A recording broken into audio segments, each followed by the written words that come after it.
Oke, selamat datang di Majelis Buku Indonesia. Pada kesempatan kali ini kita akan membongkar UMKM 4.0 yang mana melalui buku karangan Wulan Andiodya UMKM 4.0 Strategi Memasuki Era Digital. Ya, bisa dilihat covernya UMKM 4.0. Bisa dilihat covernya berwarna biru.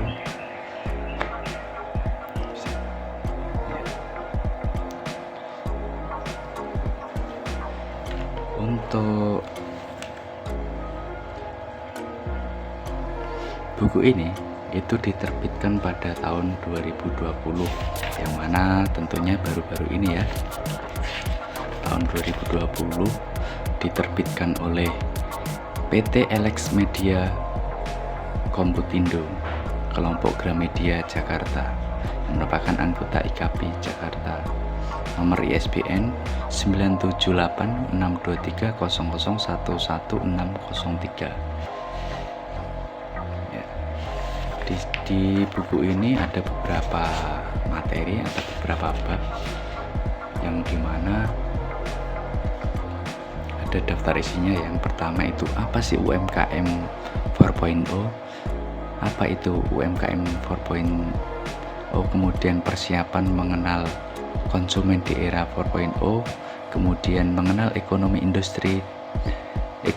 industri dan produk kreatif, kemudian persiapan UMKM yang ingin melakukan pengembangan di era 4.0. Yang bab 5 kemudian yakni pengelolaan sumber daya produksi operasional dan persediaan UMKM. Bab ke-7 tren cara pemasaran UMKM era 4.0. Bab selanjutnya ini pengelolaan keuangan UMKM era 4.0. Ya. Untuk sinopsisnya sendiri, buku ini memberikan gambaran dan wawasan untuk calon UMKM atau wirausaha skala UMKM tentang era revolusi digital 4.0. Siap tidak siap, era 4.0 akan tiba dan bahkan sudah dapat dirasakan perubahan era ditandai dengan mulanya bergesernya gaya belanja konsumen dari offline ke online. Seperti itu. Dalam buku ini pembaca diharapkan dapat mendapatkan wawasan yang pertama, yang merupakan UMKM dapat mengetahui gambaran era revolusi industri 4.0 seperti kemajuan dalam daya komputerisasi, Internet of Things atau IoT, kecerdasan buatan atau AI, intelijen artifisial, kemudian ada robotik dan hal sebagainya yang mempengaruhi kondisi dunia usaha, khususnya usaha mikro, kecil, dan menengah.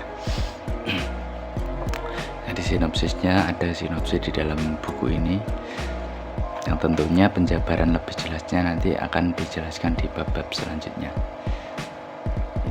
Terus kemudian selanjutnya kita akan masuk ke bab yang pertama, yakni apa sih itu UMKM 4.0, yang mana untuk bab pertama ini kita jelaskan mengenai sektor usaha dalam UMKM 4.0 itu apa sih sebenarnya. Salah satu hal yang mengubah atau mempengaruhi dunia usaha yakni adalah Internet of Things atau IoT, yang mana penggunaan internet dalam sebuah unit usaha menjadi penting. Tentu sudah banyak kita rasakan untuk saat ini dalam hal pembelian atau penjualan itu dapat melalui internet, atau dalam hal ini dikhususkan pada media sosial atau marketplace. Pada sebelum memasuki era 4.0, UMKM era 4.0, kita sudah mengalami 3 revolusi industri sebelumnya, yang mana yang pertama itu ada revolusi 1.0, yang mana revolusi 1.0 ini produksi pada sebelum revolusi industri 1.0 ini lakukan secara manual, artinya masih menggunakan tenaga otot, tenaga manusia, tenaga hewan, air, udara, dan lain sebagainya. Ya, yang mana pada revolusi industri 1.0 ini ditandai dengan penemuan mesin uap pada tahun 1776 oleh James Watt. Nah, dengan ditemukannya mesin uap ini tentunya akan mempengaruhi berbagai sektor di kehidupan. Salah satunya ada sektor transportasi, kemudian sektor industri itu sendiri, yang mana dalam bidang transportasi kita sudah tahu bahwasanya ada yang namanya kereta uap pada zaman dulu. Terus kemudian kapal-kapal yang mana biasanya hanya menggunakan layar dapat istilahnya digantikan dengan mesin uap, yang mana itu bisa dapat berlayar 24 jam. Sebelum memasuki era revolusi industri 1.0 ini, tentunya kapal-kapal hanya mengandalkan angin, yang mana ada angin laut dan angin darat. Tentunya jika kita ingin menempuh suatu tempat, kita harus pandai-pandai dalam menentukan angin yang akan membawa kita ke tempat tersebut. Dengan ditemukannya mesin uap oleh James Watt pada tahun 1776 ini tentunya mempengaruhi bidang transportasi, dalam hal ini kapal ya. Nah, dengan ditemukannya mesin uap ini, kapal dapat istilahnya berlayar itu bisa 24 jam dan kemana saja. Terus kemudian ada di dalam buku ini juga dibahas tentang poin-poin penting ya di dalam revolusi industri 1.0.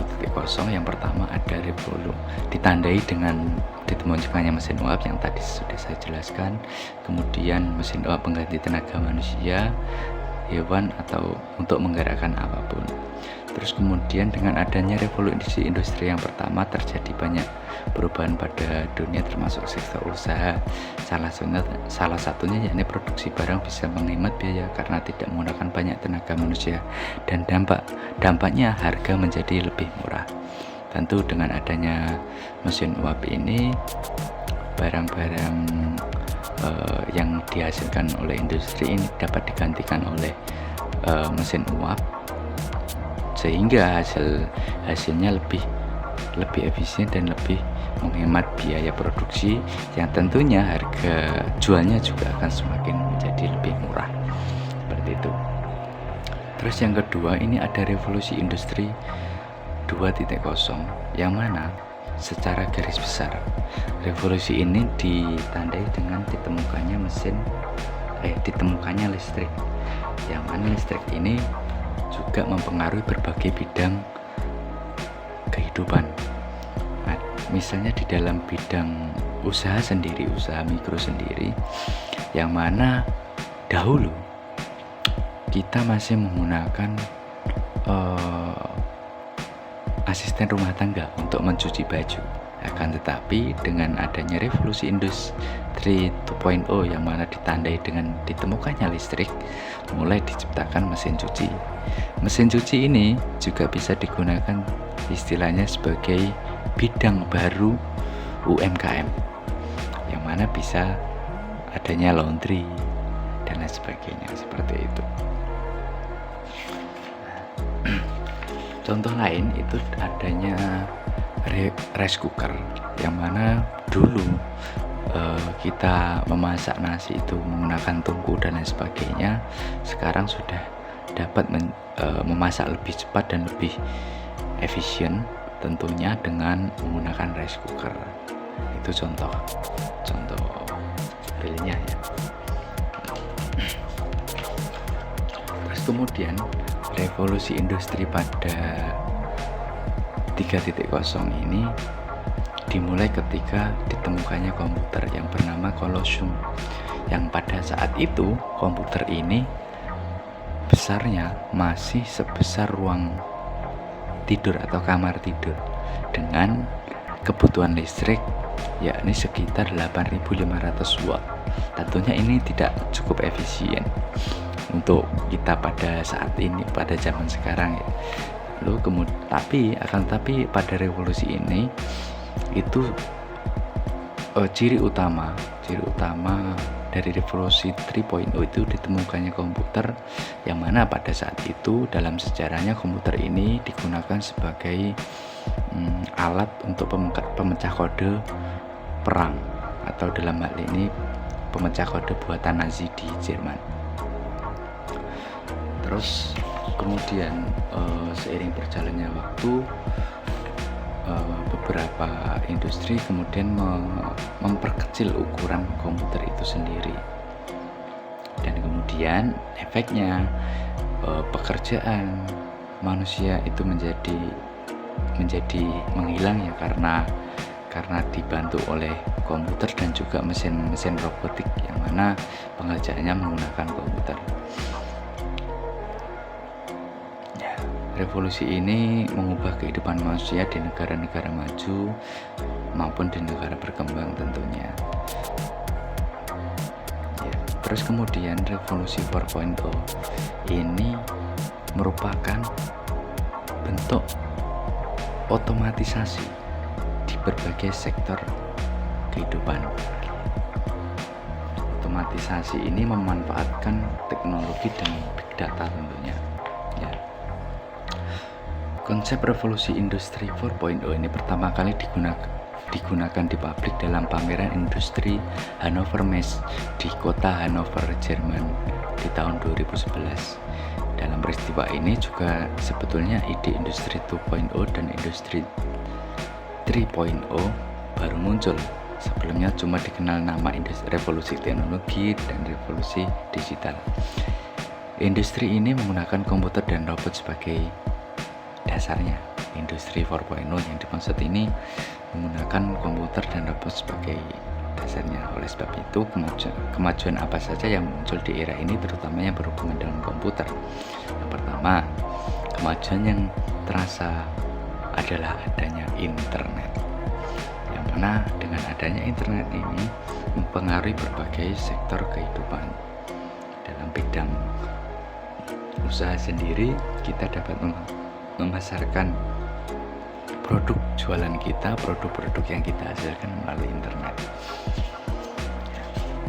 Itu contoh penjelasan mengenai sejarah revolusi industri 4.0 dan revolusi industri sebelumnya. Di buku ini dijelaskan ciri dari revolusi industri 4.0 itu adanya Internet of Things atau IoT, yang kemudian ada big data, ada cloud computer, kemudian ada artificial intelligence dan machine learning. Ya, contoh-contoh usaha yang pada revolusi industri 4.0 ini ada memonitor bayi dengan kimono cerdas, kemudian sepeda pintar yang mampu merekomendasikan rute, menyiram tanaman secara otomatis, kemudian colokan listrik pintar dan lain sebagainya. Di sini juga dijelaskan mengenai prinsip-prinsip dalam revolusi industri ini. Yang pertama itu ada interoperabilitas atau kesesuaian, yang mana kemampuan mesin, perangkat, sensor dan manusia itu berhubungan dan berkomunikasi dengan satu sama lain lewat IoT atau IOP, Internet of People. IoT akan mengotomatisasi proses ini secara besar-besaran. Terus kemudian yang transparansi informasi, yang kemudian yang ketiga ada bantuan teknis, yang keempat ada keputusan mandiri. Seperti itu. Ya, tentunya dalam revolusi dengan ditemukannya internet ini dapat mempengaruhi berbagai bidang transportasi, retail atau dalam hal ini penjualan, kemudian dalam hal keuangan, asuransi dan sebagainya.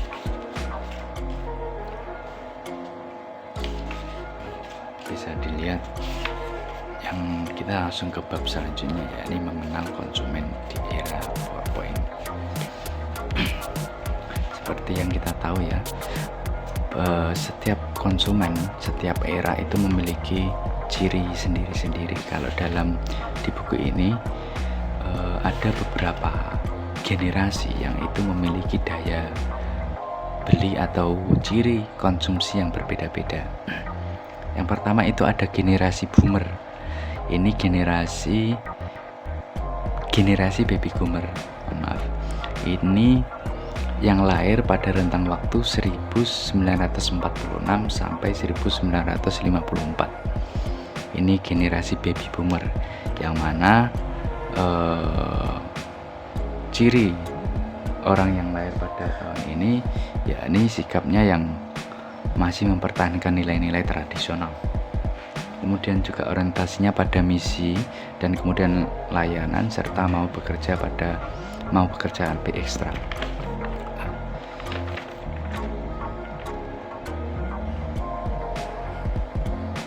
Terus kemudian ada generasi baby Jones. Setelah generasi baby boomer ada generasi Jones yang lahir di tahun 1955 sampai 1965, yang mana pada orang-orang yang lahir pada tahun-tahun ini dia tidak menyukai adanya status quo atau hal yang monoton. Terus kemudian ada generasi X atau Generation X yang mana kelahiran pada 1966 sampai 1976, yang mana ciri khas yang dapat terlihat pada generasi X ini adalah generasi yang mandiri, cerdas, dan kreatif. Terus kemudian generasi Y atau Millennial Generation ini lahir pada tahun 1977 sampai 1994, yang mana ciri khas di generasi ini yakni rasa percaya diri, optimis, ekspresif, bebas, dan menyukai tantangan, yang tercermin, terbuka terhadap hal-hal baru, dan selalu ingin tampil. Terus kemudian generasi Z yang saat ini mungkin para pendengar itu ada di generasi Z, yakni pada kelahiran pada tahun 1995 sampai 2012. Yang mana pada ciri khas pada zaman ini tentunya orang-orang yang lahir pada tahun ini istilahnya lebih terbuka secara pemikirannya atau open minded, yang pada tahun 2021 ini mungkin sudah berusia 9 sampai 26 tahun ya. Terus kemudian gambaran perilaku belanja setiap generasi tentunya berbeda-beda karena setiap generasi memiliki ciri khas karakternya masing-masing. Untuk generasi perilaku belanja generasi baby boomer dan generasi Jones itu suka dengan toko konvensional. Dia lebih suka beli yang langsung ada tokonya. Terus kemudian suka tawar-menawar. Tentu untuk generasi ini, ibu-ibu kita misalnya, contohnya ibu kita mungkin lebih suka tawar-menawar dalam hal ini ketika membeli barang. Kemudian suka pelayanan yang sopan, masih memegang erat istilahnya norma-norma ketimuran. Dia masih menyukai pelayanan yang sopan dan suka berbelanja di toko-toko yang menjadi rekomendasi teman atau saudaranya. Tentu. Terus kemudian gaya berbelanja pada generasi X, Y, dan Z ini dalam hal pencarian produk dia lebih suka melalui gadget, yakni pencarian produk itu dilakukan secara online. Kemudian cara belanja dengan media sosial dan situs pencari. Tentu generasi ini sudah mengenal adanya internet, jadi untuk pembelian dan sebagainya itu bisa dilakukan menggunakan media sosial. Tapi ada beberapa perbedaan yang mendasar pada untuk generasi Y dan Z. itu media yang sering digunakan dalam hal untuk berbelanja itu bisa melalui Instagram. Akan tapi untuk daerah yang pelosok itu biasa menggunakan Facebook. Untuk generasi Y dan Z itu memanfaatkan mesin pencarian atau generasi X mengabaikan media sosial bagi saluran mendapatkan yang diinginkan. Mereka tetap memanfaatkannya, hanya intensitas pencariannya berbeda-beda setiap generasi. Tentu generasi X lebih menyukai media sosial Facebook dibandingkan Instagram untuk YouTube, dan untuk YouTube saat ini sangat disukai oleh generasi Z. Tentunya faktor-faktor pendorong setiap generasi untuk melakukan perbelanjaan itu berbeda-beda ya. Kalau untuk generasi yang paling terakhir itu biasanya lebih berbelanja itu hanya karena ada tokoh yang dia idolakan itu menggunakan barang itu, seperti itu contoh kasusnya ya.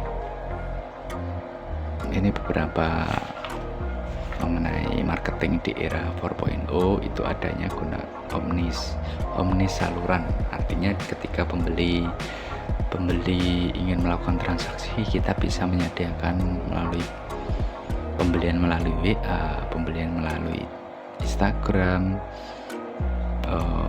marketplace dan lain sebagainya. Terus kemudian berikan solusi kepada pelanggan, artinya ketika pelanggan memiliki kesulitan, Anda tentu harus dapat memberikan solusi untuk masalah tersebut. Terus kemudian